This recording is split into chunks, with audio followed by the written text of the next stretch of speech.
नमस्कार दोस्तों, आपका स्वागत है पाइथन के इस नई वीडियो में। और इसमें हम वीक 2 के जीआरपीए को डिस्कस करेंगे। टोटल 5 जीआरपीए हैं। आइए देखते हैं। पहले क्वेश्चन जो है वो है वेरिएबल एंड असाइनमेंट के ऊपर। Solve all the below task related two variables. The exercise gives you practice in working with variable. तो पहला क्वेश्चन जो है वो वेरिएबल और उसके वैल्यू असाइनमेंट के ऊपर है। आइए देखते हैं। टेम्पलेट कोड में कह रहा है कि पहला है swap the value of x1 and x2 की वैल्यू को स्वैप करना है। सेकेंड पॉइंट है कि do a circular swap of y1 y2 and y3 like y1 is equal to y2 and y2 is equal to y3 and y3 is equal to y1। Next step में हमें create a new variable a करना है with the value of g and next step में हमें delete the variable g को करना है। ठीक है, ओके। देखिए ये जो आपका कोड का जो पार्ट है, 1 मिनट।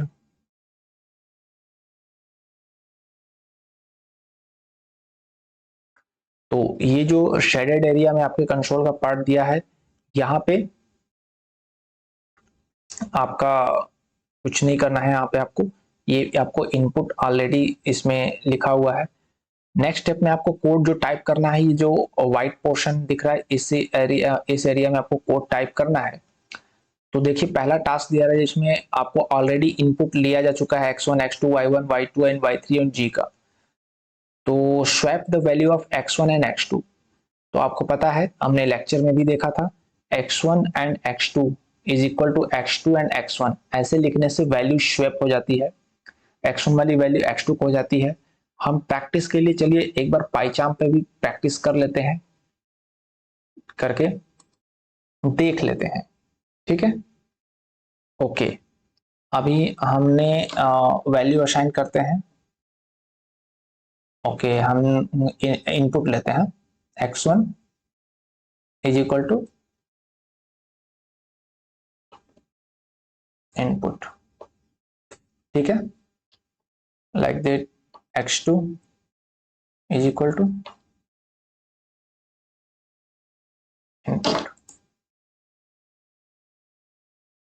एंड अब हमें क्या करना है, x1 comma x2 is equal to x2 comma x1। हमने वैल्यू को स्वैप कर दिया और अब हम प्रिंट करते हैं। प्रिंट हमें करना है x1 एंड नेक्स्ट हम प्रिंट करते हैं x2। तो इसको रन करके देखते हैं। हमने कोड को रन किया और यहाँ पे वैल्यू ले रहा है, x1 की वैल्यू हमने दी 5, x2 की वैल्यू हमने दी 10। पहला प्रिंट x1 है तो x1 की वैल्यू 10 हो गई और x2 की वैल्यू 5 हो गई। ये आपने देखा, स्वैप हो गई वैल्यू। ओके, तो अब हम चलते हैं नेक्स्ट स्टेप पे। नेक्स्ट करा do a circular swap of y1 y2 and y3। इसी तरीके से y1 y2 y3 की जो वैल्यू होगी वो आप जो इनपुट दिए हैं, और अगर आप उसको डिफाइन कर दिए y1 y2 y3 एक साथ लिख के और इसकी वैल्यू y2 y3 y1, तो y1 की जो वैल्यू हो गई जो y2 की वैल्यू थी एंड y2 की वो वैल्यू हो गई जो y3 की थी और y3 की वो वैल्यू हो जाएगी जो y1 की होगी। तो ये आप प्रिंट करा के चेक कर सकते हैं। बहुत ही इजी स्टेप है, इतना कोई कॉम्प्लिकेटेड नहीं है। आगे बढ़ते हैं। Correct, create a new variable a with the value of g।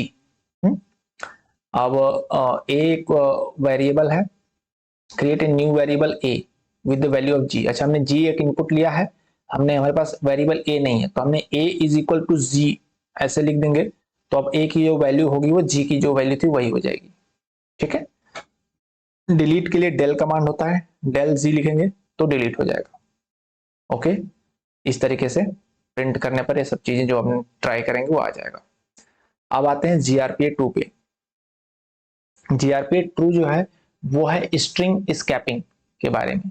String scaping का मतलब कुछ ऐसे स्पेशल कैरेक्टर्स होते हैं स्ट्रिंग में जिनको अगर आप प्रिंट करना चाहेंगे तो उसको आपको एक एस्केप कैरेक्टर लगाना होता है, अदरवाइज प्रिंट नहीं होता। हमने लेक्चर में इसके लिए बात किया था थ्योरी पार्ट में। तो आइए देखते हैं क्वेश्चन क्या है।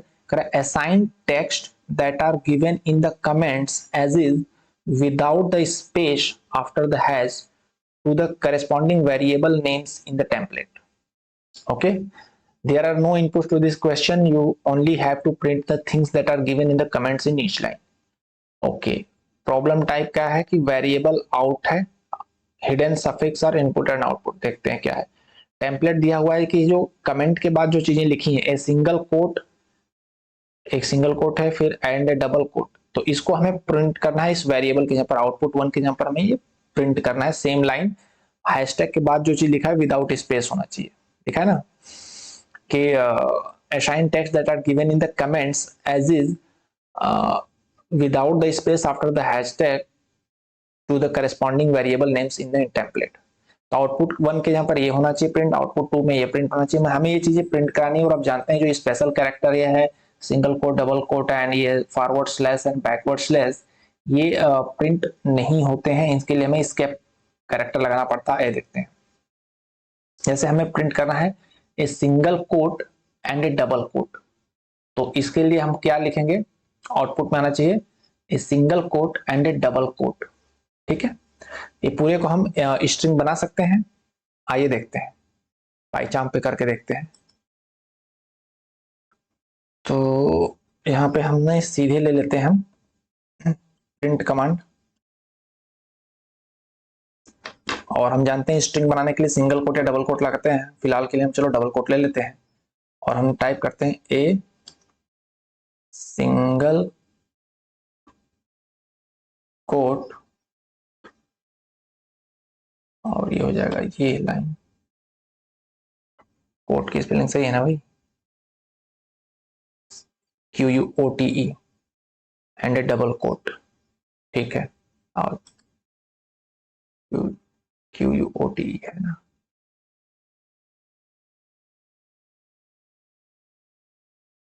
ठीक है, फिर है एंड ए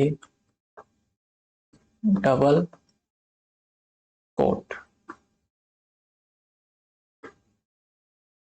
और ये हो गया डबल कोट। तो ये प्रिंट होगा।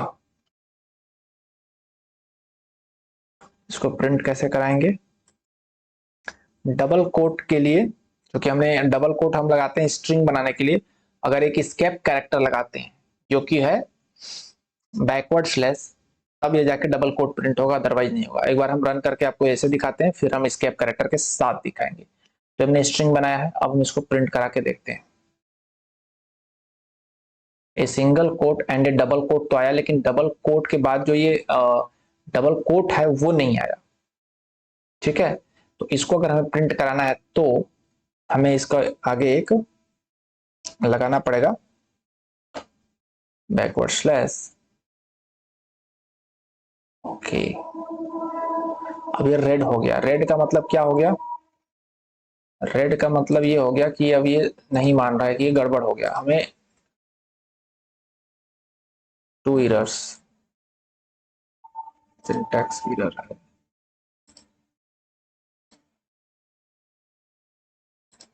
तो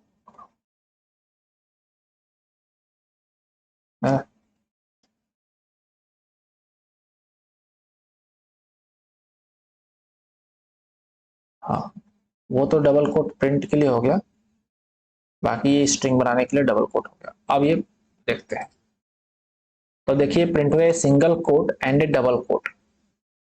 तो क्या था कि हमने जब फॉरवर्ड स्लैश लगाया तो वो एक डबल कोट जो हो गया वो तो स्ट्रिंग में हो गया, अरे सॉरी बैकवर्ड स्लैश लगाया तो, और दूसरा जो डबल कोट है वो इसको बनाने के लिए स्ट्रिंग बनाने के लिए यूज हुआ। तो ये सिंगल कोट एंड डबल कोट ऐसे प्रिंट हो गया। ठीक है, ओके। ये forward slash and backward slash ये हमें प्रिंट कराना है, तो कैसे होगा, ये forward slash and backward slash. और देखते हैं,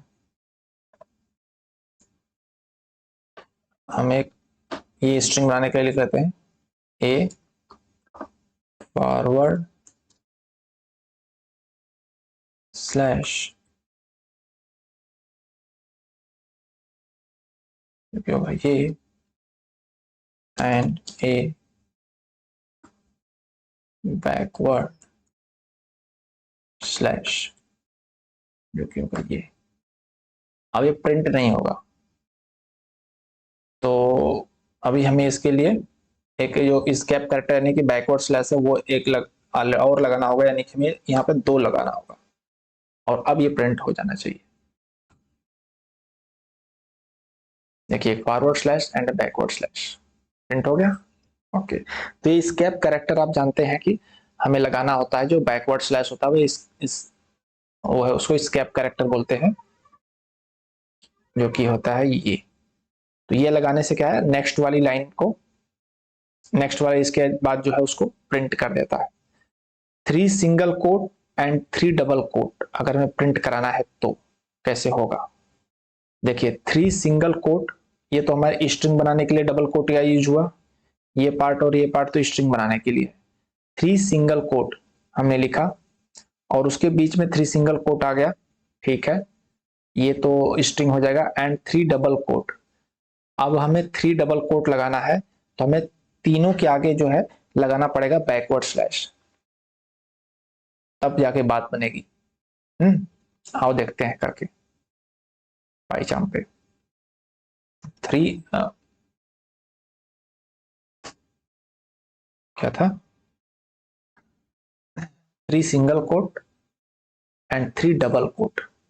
अच्छा सिंगल कोट और डबल कोट है अलग अलग, ठीक है, देखते हैं। तो हमने ये ले लिया, डबल कोट लेते हैं स्ट्रिंग बनाने के लिए भी डबल कोट लेते हैं, चलो, या सिंगल कोट लेते हैं स्ट्रिंग बनाने के लिए। अब उसमें हम लिखते हैं 3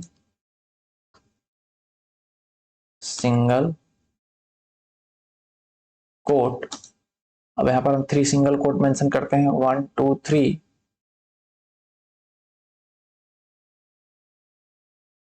एंड 3 डबल कोट।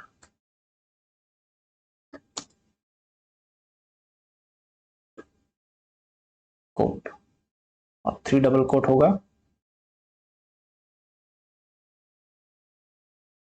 ऐसे नहीं होगा,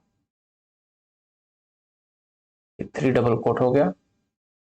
और हमारा जो स्ट्रिंग बनाने के लिए हमने यूज किया था वो ये चीज हो गया। अभी भी देखिए प्रॉब्लम कर रहा है, रन होगा कि नहीं, देखो दिक्कत हो गई। 3 सिंगल कोट, ठीक है, सिंगल कोट के बीच में स्पेस है, सिंगल कोट के बीच में space and 3 double quote. Okay,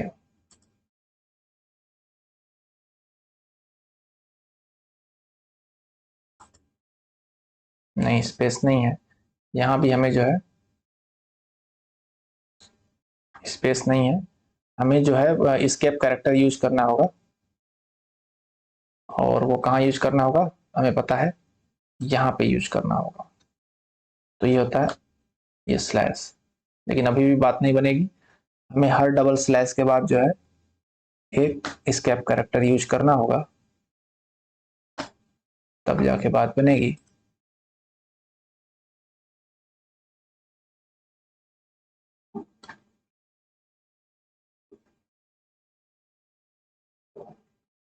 देखें अभी भी नहीं बन रही है, दिक्कत कहाँ आ रहा है, 3 single coat and 3 double quote. तो सिंगल कोट में भी हमें एस्केप कैरेक्टर लगाना होगा।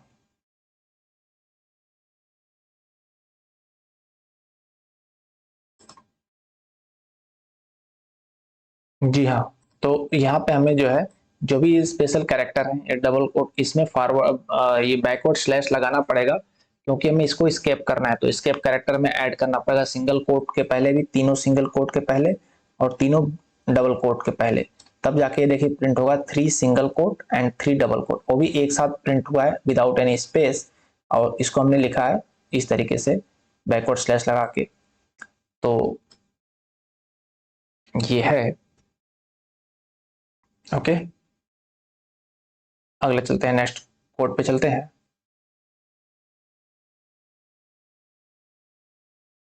नेक्स्ट कह रहा है कि double forward slash and double backward slash, ठीक है, double forward slash and double backward slash. आओ देखते हैं। तो कुछ नहीं होगा, अब तो समझ गए आप, सिंपल है।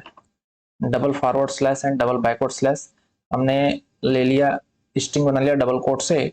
अब लिखते हैं हम double forward slash and double backward slash, ठीक है, बैकवर्ड स्लैश डबल हो गया और फॉरवर्ड स्लैश भी ये हो गया डबल। लेकिन फॉरवर्ड स्लैश तो हमारा जो है, बैकवर्ड स्लैश जो है इसको हमें एस्केप कैरेक्टर लगाना पड़ेगा, यानी एक और बैकवर्ड स्लैश लगाओ और इसके बाद फिर एक और बैकवर्ड स्लैश लगाओ और फॉरवर्ड स्लैश के आगे भी बैकवर्ड स्लैश लगाओ और एक बैकवर्ड स्लैश। तो गड़बड़ हो गया ये तो सब। देखते हैं कहाँ दिक्कत हो रही है, रुको। फॉरवर्ड स्लैश एक बार रन करके देखते हैं। देखिए double forward slash and double backward slash, हमें फॉरवर्ड स्लैश में नहीं लगाना था, इससे कलर से ही पता चल गया फॉरवर्ड स्लैश को ये स्केप का जो है ये नहीं मानता special character, but backward slash को हमें प्रिंट कराने के लिए उसके आगे हमें एक और बैकवर्ड स्लैश लगाना पड़ा। अगर हम नहीं लगाते हैं बैकवर्ड स्लैश तो देखो कितने प्रिंट होते हैं, हमने दो बैकवर्ड स्लैश लगाए हैं तो कितना प्रिंट होगा, तब डबल बैकवर्ड स्लैश एक ही प्रिंट होगा। तो इसके आगे दो और लगाओ तब जाकर के एक को स्केप कैरेक्टर हो गया और एक प्रिंट वाला हो गया, तो ये जाकर के डबल बैकवर्ड स्लैश प्रिंट होगा। तो यहाँ पे आपने ये देख लिया GRPA2। देखिए यहाँ पर जो एक्सपेक्टेड इनपुट और आउटपुट जिस इसी प्रकार से जैसे हमने प्रिंट कराया है। ओके, ये सारे कोड मैं एक आपको डॉक फाइल में करके नीचे अटैच कर दूंगा। तो चलिए अब GRPA3 पे बात करते हैं। तो थर्ड क्वेश्चन में जो कह रहा है ये है कंडीशनल पैटर्न के बारे में हमें इसमें सीखने को मिलेगा।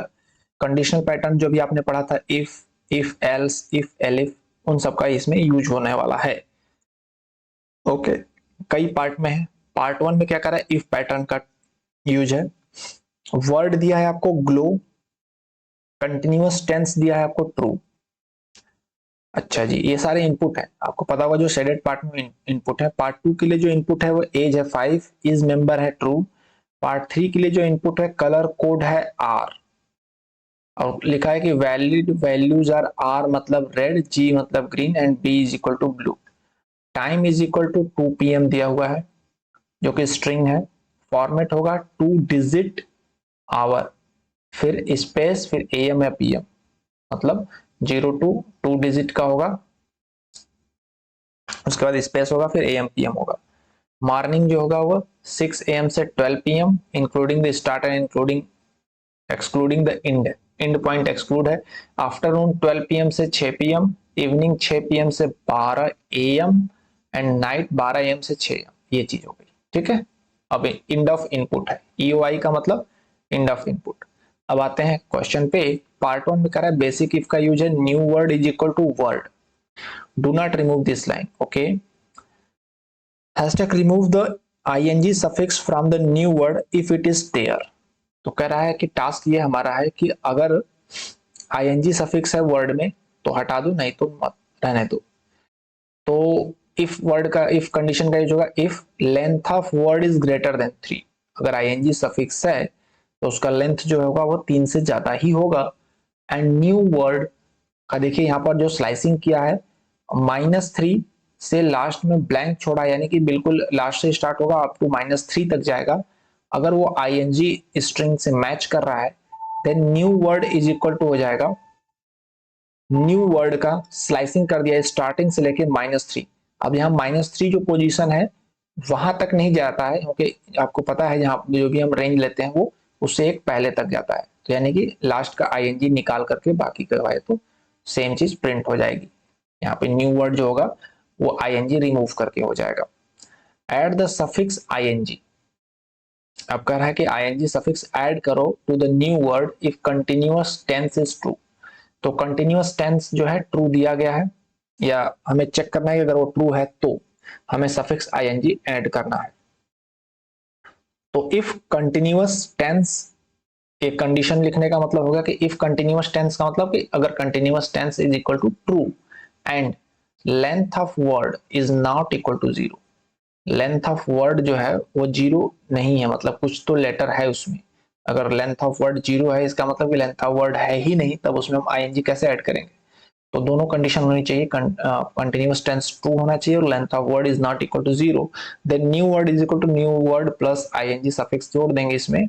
अगर else new word is equal to new word रहेगा। अगर इफ एल्स दोनों का यहाँ पे यूज हो गया, आईएनजी जोड़ देंगे, अदरवाइज जो न्यू वर्ड है वो न्यू वर्ड ही रहेगा।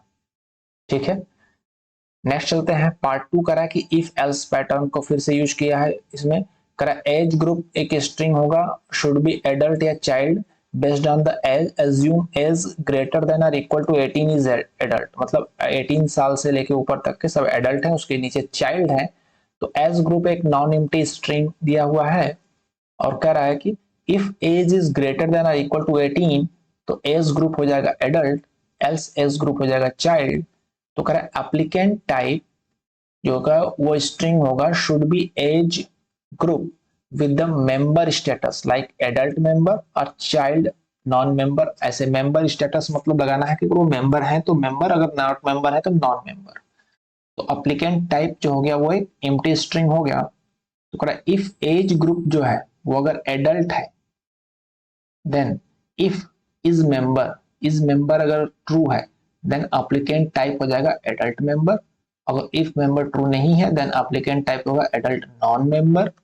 अब पहला वाला इफ था यहाँ पे जो इनमें हम लिखा था कि एज ग्रुप एडल्ट है, अगर नहीं है तो एल्स हो जाएगा if is member then applicant type child member, else applicant type child non member. तो आपने देखा यहाँ पर इफ एल्स का कैसे नेस्टेड यूज हुआ है। पहला इफ ये है जिसमें वो कह रहा है कि एडल्ट है तो, फिर उसके अंदर फिर से इफ एंड एल्स यूज हुआ है कि अगर वो मेंबर है तो मेंबर, नॉट मेंबर है तो नॉन मेंबर। फिर आउटर इफ के लिए फिर से एल्स कंडीशन लगी है और उसके अंदर फिर से इफ एल्स कंडीशन यूज हुई है फॉर चाइल्ड के लिए। ओके, तो बहुत ही अच्छा इसमें यूज हुआ है। पार्ट 3 में है इफ एलिफ और एल्स का यूज है। देखिए थोड़ा सा मैं इसको और बड़ा करता हूं ताकि आप क्लियर दिखे। Based on the value of color code, assign the color value in lowercase and black if color code is none of RGB। अगर RGB में कलर नहीं है तो ब्लैक होगा। तो कलर एक एम्प्टी स्ट्रिंग हो गया। Then if colour code is equal to R then colour is equal to red. Elif colour code अगर B है देन कलर ब्लू होगा। एलिफ कलर कोड अगर G है तो कलर ग्रीन होगा, एल्स ब्लैक हो जाएगा। तो सेम चीज कह रहा है कि अगर RGB है तो इनका कोड जो कलर हो जाएगा red blue green, otherwise black हो जाएगा। सिंपल चीजें हैं। ये आप टाइप कर सकते हो, कोड मैं आपको डिस्क्रिप्शन में नीचे दे दूंगा। Hour AM PM time dot split. अच्छा जी, तो नेक्स्ट पार्ट के लिए जो है इसमें इनपुट क्या है देखिए। इनपुट कुछ इस तरीके से है, कलर कोड वाला हो गया। टाइम इज इक्वल टू एक स्ट्रिंग है 0 to PM, मतलब स्ट्रिंग होगा डबल कोट में और उसमें 2 डिजिट का आवर होगा, स्पेस देके MPM होगा। ठीक है, तो यहां पर क्या किया है हमने कि उसको आवर कामा AMPM हमें लिखना था। तो टाइम को हमने जो हमारा टाइम दिया हुआ था उसको हमने स्प्लिट कर लिया। स्प्लिट कैसे होता है, जहां पे स्पेस होगा वहां से स्प्लिट हो जाएगा। तो फिर है इज टाइम वैलिड। क्या टाइम वैलिड है, is equal to hour dot is digit. अच्छा जी, हम पहले चेक करें क्या वो टाइम हमारा वैलिड टाइम है। तो हमारा जो आवर में आया है जो हमने स्प्लिट किया था तो वो हम चेक करेंगे इस डिजिट, क्या उसमें डिजिट है। एंड इंट अगर उसका इंटीगर वैल्यू जो है आवर का वो 1 से लेके 12 के बीच में है तो ये क्या हमें देगा, ये हमें क्या वैल्यू देगा, बोलिए हमें देगा true if time is valid should be ranging from 1 to 12 both including, else false. ये में एक बुलियन वैल्यू देगा, is time valid is equal to hour and 1 is less than ये।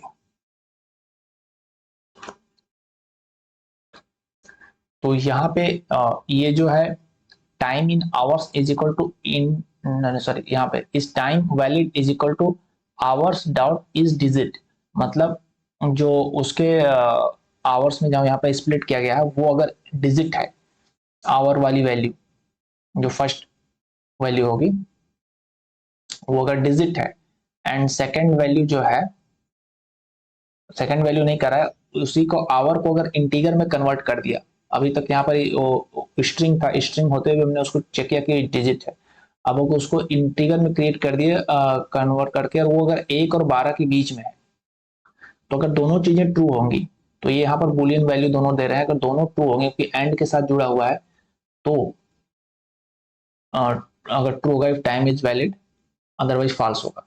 ठीक है, और फिर कह रहा है कि टाइम इन आवर्स, आवर्स में टाइम बताना है तो आवर का इंटीगर करके और उसको 12 से हमने मॉडुलस डिवीजन किया, plus 12 if pm in time else 0। Okay,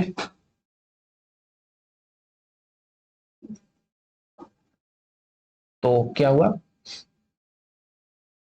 time in hours कह रहा है कि इंटीगर होगा should have the time in 24 hour format. अच्छा, 24 आवर फॉर्मेट में हमें देना है, try to do this in a single expression, एक ही एक्सप्रेशन में करना है।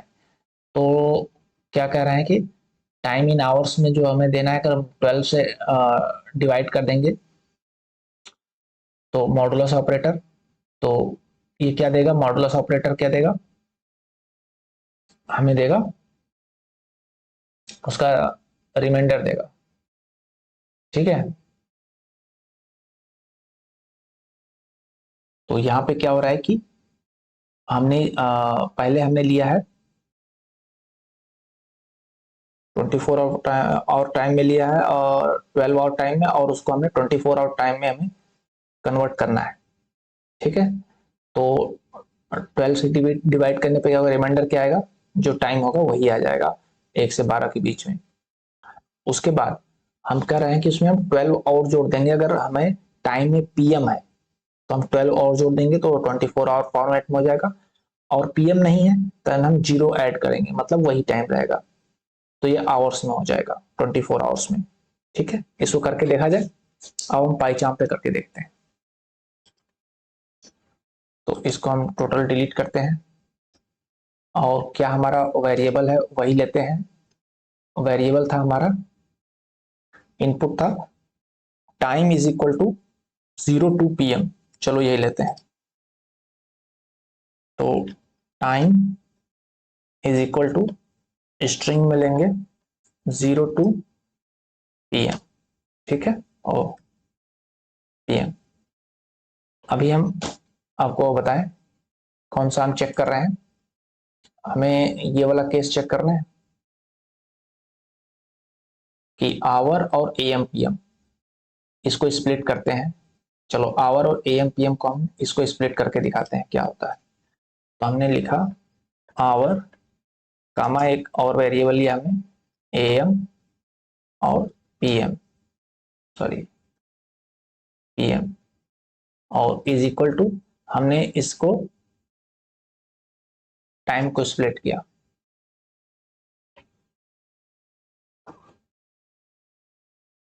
Time dot split. ठीक है, तो अभी देखो आवर क्या हो गया, आवर प्रिंट कराते हैं। ठीक है, प्रिंट आवर,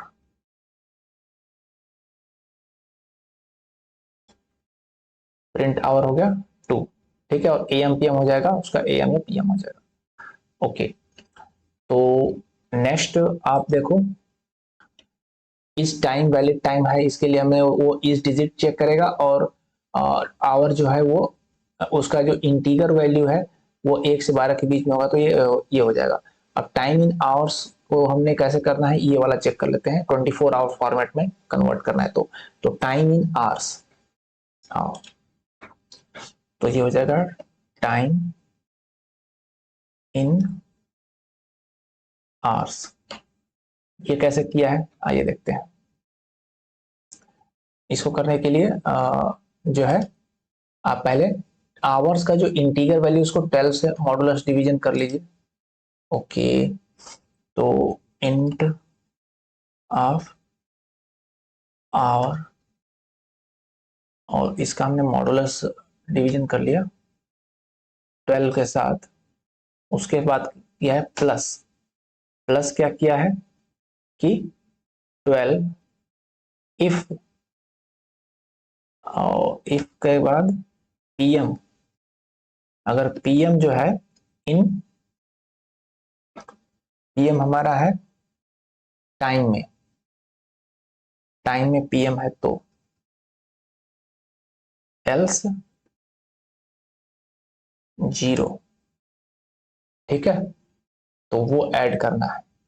तो ये ऐड हो गया, देन हम इसको प्रिंट कर लेते हैं, print time in hours, time in hours को प्रिंट करके और देखते हैं।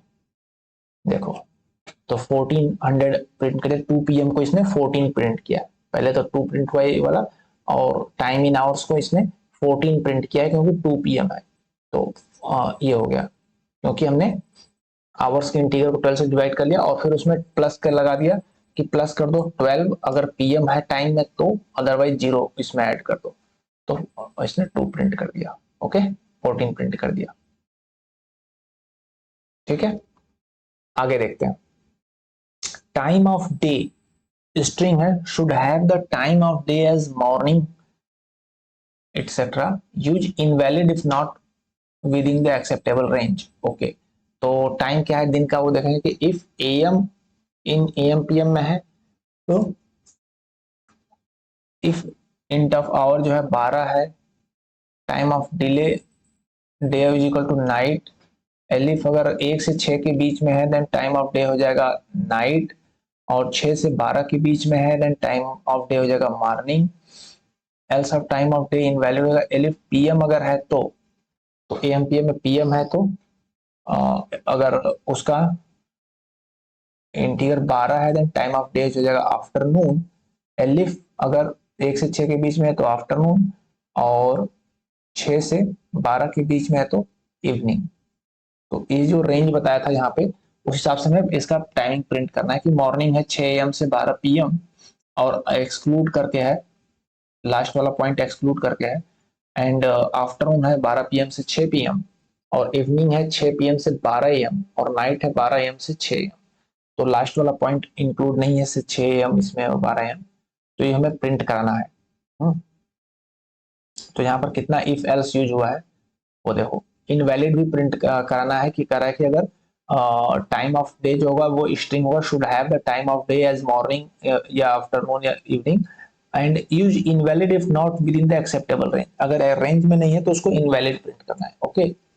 तो वो कह रहा है कि इफ AM अगर AM PM में है तो क्या होगा कि अगर उसका जो आवर है वो 12 है तो टाइम ऑफ डे हो जाएगा नाइट, मतलब कि अगर 12 है तो 12 बजे के बाद जो है नाइट है, 12 से 6 बजे तक। तो एलिफ जो है अगर 1 से 6 के बीच में है देन नाइट हो जाएगा, 6 से 12 के बीच में है देन मॉर्निंग हो जाएगा। अच्छा, एल्स AM नहीं है तो इसका मतलब PM हो गया, उसमें टाइम ऑफ डे हो जाएगा इनवैलिड। ये एल्स किसके लिए है, देखिए ये एल्स किसके लिए है, ये एल्स किसका पार्ट है, ये एल्स हमारा इस इफ का है, ठीक है। यहाँ पर इन लाइन नहीं है क्योंकि आप देख रहे हो ये लाइन थोड़ा सा इधर शिफ्ट हो गया है, ये एल्स जो है वो इस इफ का पार्ट है, जो पहला वाला हमने इफ लगाया है अगर 12 है तो, ठीक है, इनवैलिड हो जाएगा। अब ये एलिफ जो है वो इसके लिए है कि AM PM में अगर AM नहीं है तो फिर PM अगर है AM PM में देन उसका अगर वैल्यू 12 है तो ये आफ्टरनून हो जाएगा। 1 से 6 के बीच में है देन आफ्टरनून होगा, 6 से 12 तक के बीच में देन इवनिंग होगा। ठीक है, तो ये सब कंडीशन हमने लगा करके इसको प्रिंट कराया है, एल्स टाइम ऑफ डे जो है इनवैलिड हो जाएगा। तो आप समझ सकते हो बिल्कुल ही इजी है। टेस्ट केसेस में देखिए, वर्ड ग्लो है, कंटिन्यूअस टेंस, फॉल्स है, ये सब तो टेस्ट केसेस है, आप जो रन करेंगे तो आएगा। अब आते हैं जीआरपीएफ 4 पे, जो कि कंडीशनल एप्लीकेशंस के बारे में है। तो क्वेश्चन 4 में क्या कह रहा है कि you are asked with creating a multi-purpose application that performs various operation based on user input। मतलब एक हमें मल्टीपर्पज एप्लीकेशन बनाना है जो वेरियस ऑपरेशंस को परफॉर्म करेगा जैसा हम उसको इनपुट देंगे। The application should take the operation name from the input. Input में पहले ऑपरेशन नेम लेना है कि कौन सा ऑपरेशन में परफॉर्म करना है, देन उसके करस्पॉन्डिंग टास्क को हमें परफॉर्म करना है। The operation your application should support are as follows. Operation क्या क्या होंगे? एक ऑपरेशन है ऑड नंबर चेकर, ये चेक करेगा, check whether the input number is odd और नॉट। नेम होगा ऑड नम चेक। ठीक है, इनपुट नंबर होगा इंटीगर में, आउटपुट एस देगा, अगर वो ऑड होगा तो नो देगा अदरवाइज। ठीक है, तो ये हो गया एक हमारा ऑड नंबर चेकर। इसको जो है हम ऐसा कर लेते हैं कि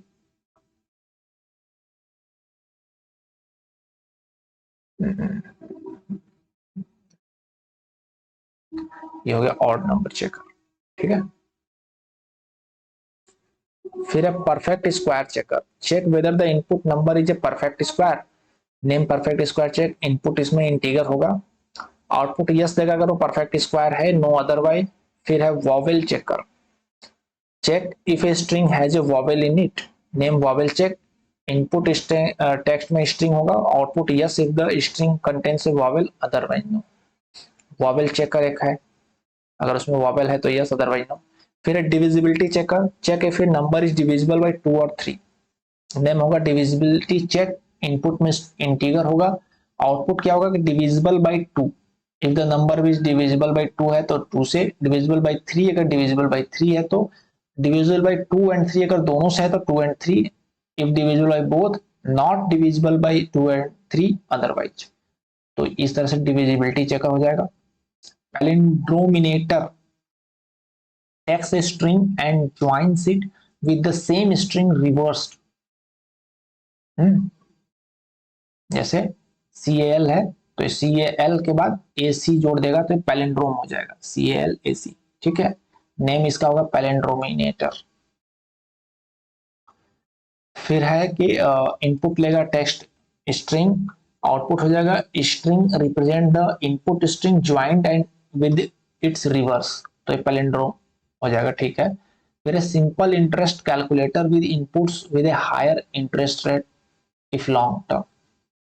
नेम होगा सिंपल इंटरेस्ट, इनपुट होगा प्रिंसिपल अमाउंट इंटीगर में, ईयर होगा इंटीगर में, आउटपुट होगा simple interest with a 5% interest rate if less than 10 years, else 10, अगर लेस देन 10 ईयर्स है तो 5% का इंटरेस्ट लगेगा, अगर उससे 10 ईयर्स से उससे ज्यादा है तो 8% का इंटरेस्ट लगेगा।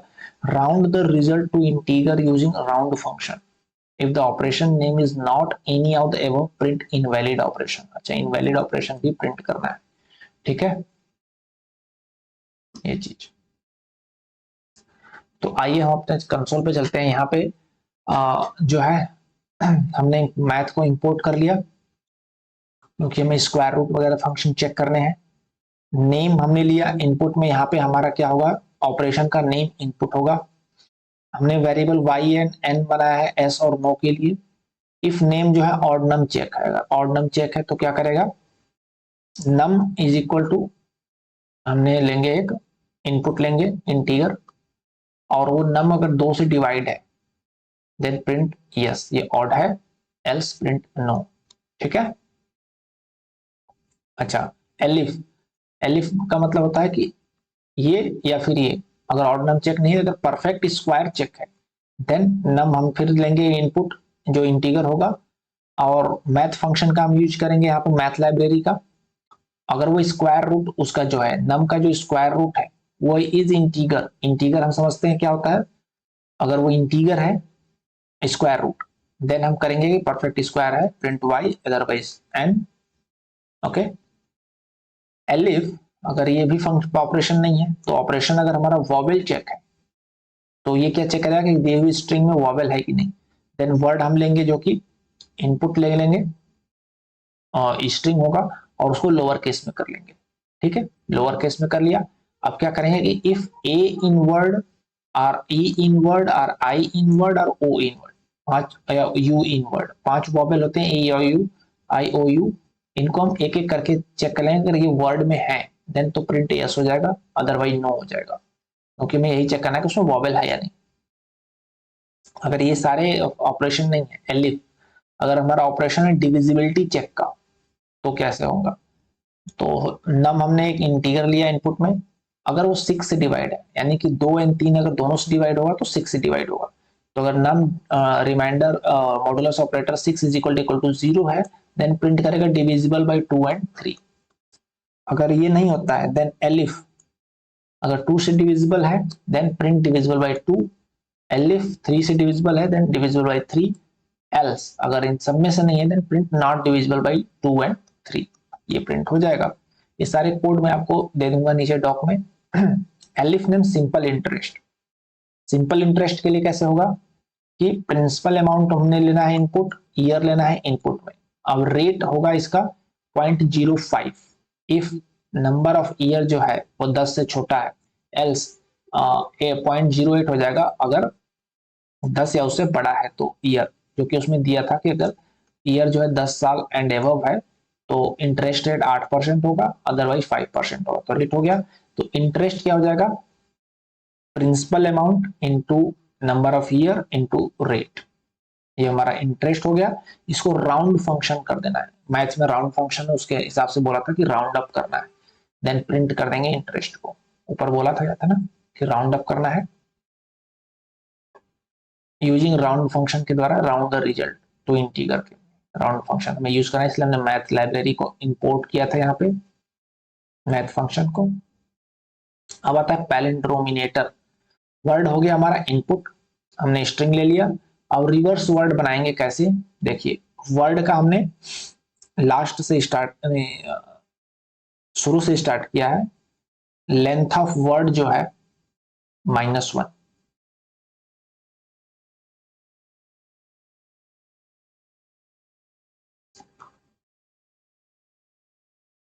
समझ गए। रिवर्स वर्ड ने उसको बना लिया, उसका रिवर्स कर दिया वर्ड को कि हमने लेंथ ऑफ वर्ड -1 से किया। तो ओके, लेंथ ऑफ वर्ड अगर 4 वर्ड है तो हमने रिवर्स वर्ड बना लिया।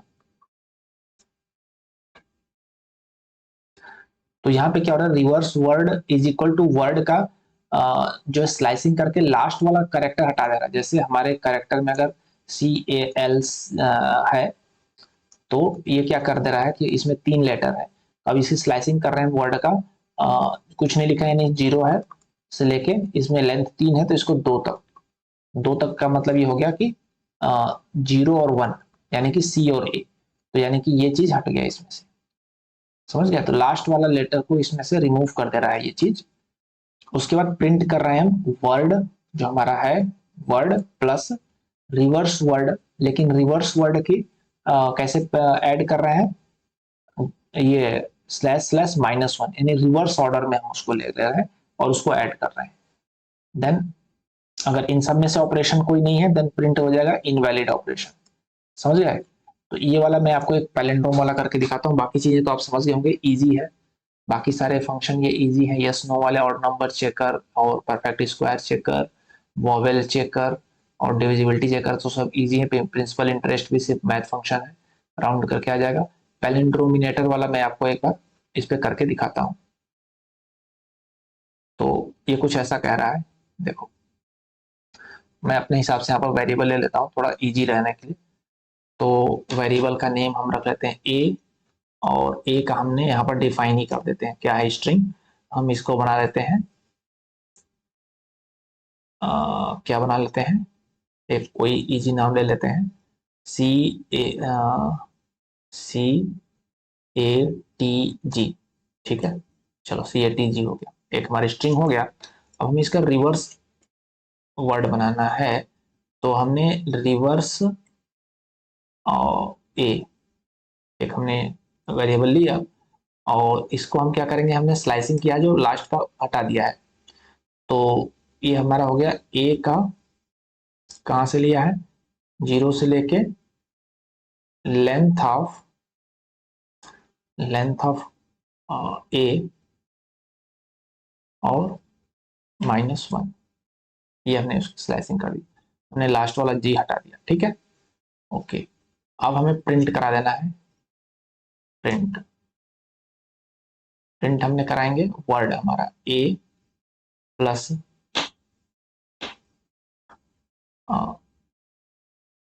रिवर्स ए, इसके लेकिन हम स्लाइसिंग करेंगे, स्लाइसिंग नहीं, इसका हमने ऑर्डर चेंज करेंगे, जो कि होगा ऐसे 2 कॉलन दे करके, अगर हम -1 का साइन आते हैं तो ये रिवर्स ऑर्डर में इसमें ऐड हो जाएगा, ठीक है। तो देखते हैं, देखिए प्रिंट क्या हो गया, CATGATC,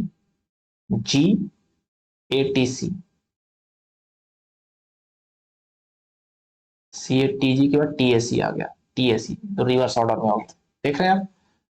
कि ये वाला रिवर्स ए वाला क्या किया था कि हमने लेंथ को एक कम कर दिया, यानी कि लास्ट वाला जी को रिमूव कर दिया, तो CAT बचेगा, इसका रिवर्स हो जाएगा TAC, और CATG के बाद TAC यहाँ पे ऐड हो गया, और एक पैलिंड्रोम बन गया, ठीक है। तो इस तरीके से ये फंक्शन हो गया। ओके, सारे इसके टेस्ट केसेस हैं। और अब आता है कंडीशंस डिबगिंग GRPF5। तो इसमें कंडीशनल डिबगिंग में क्या करना है, हमें कुछ कंडीशन के आधार पर हमें, और सॉरी, तो ये कंडीशनल डिबगिंग है, इसमें हमें कंडीशंस के बेस पे ऑपरेशन को परफॉर्म करना है। How to sort? To solve this problem, use the Python tutor button, paste the template buggy code in the Python tutor। ये सब चीजें आपके कंसोल के रिगार्डिंग दी गई हैं। ओके, अब यहाँ पर कुछ शॉर्टकट टिप्स दिए गए हैं। इंडेंटेशन के साथ डील करना है तो यू कैन इंडेंट और dedent a line using the keyboard shortcut control के साथ। अगर आप क्लोज ब्रैकेट लगाते हैं तो स्क्वायर ब्रैकेट क्लोज करते हैं तो ये इंडेंट हो जाएगा, या फिर ओपन करते हैं तो डिटेंट हो जाएगा। और use arrow key to move left right up and down, अगर कंट्रोल के साथ करते हैं तो ये जो है वर्ड्स बाय वर्ड्स जो मूव होगा, और कंट्रोल के साथ शिफ्ट भी लाते हैं तो सेलेक्ट का काम करेगा, ठीक है। Problem statement, write program to calculate the cost of a meal at a restaurant. हमें एक मील का कास्ट कैलकुलेट करना है। The cost of the meal depends on the main dish and the time of the day. Main dishes available जो है वो पनीर टिक्का है 250 का, बटर चिकन 240 का, मसाला डोसा है 200 का।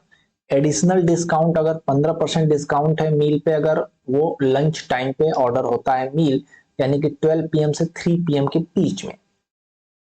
Customers can apply vouchers for an additional 10% discount on the total cast. और अगर टोटल कास्ट है उस पर कस्टमर जो है वाउचर भी अप्लाई किया जा सकता है 10% डिस्काउंट के लिए। The restaurant accept card payment भी एक्सेप्ट करता है। For card payment there is an additional service charges of 5% on the total cost after applying any discount. Discount वगैरह अप्लाई करने के बाद जब पेमेंट की बारी आती है, अगर वो कार्ड से पेमेंट करता है तो उसे 5% सर्विस चार्ज लगता है। तो इस तरीके से कैलकुलेट करके फाइनल पेमेंट को हमें कैलकुलेट करना है। तो मेन डिश जो होगा वो स्ट्रिंग होगा, टाइम ऑफ द डे जो होगा वो इंटीजर होगा, 24 आवर फॉर्मेट में होगा। Whether the customer has a voucher, अगर उसके पास वाउचर होगा यानी कि उसकी वैल्यू ट्रू या फॉल्स होगी। और अगर वो कार्ड पेमेंट कर रहा है कि नहीं तो ट्रू या फॉल्स उसकी भी बुलियन वैल्यू होगी। Calculate and display the total cast of the, ठीक है। तो देखते हैं मेन डिश जो हमारा हो जाएगा वो इनपुट हम लेंगे कि मेन डिश में क्या लेना है। टाइम ऑफ डे जो होगा वो इनपुट हो जाएगा इंटीजर में, हैज वाउचर यस या नो हो जाएगा। इज कार्ड पेमेंट यस या नो हो जाएगा, ठीक है। अगर ट्रू के बराबर है तो लोअर कर देंगे सबको, यहां भी लोअर कर दिया, इनपुट हमने लिया।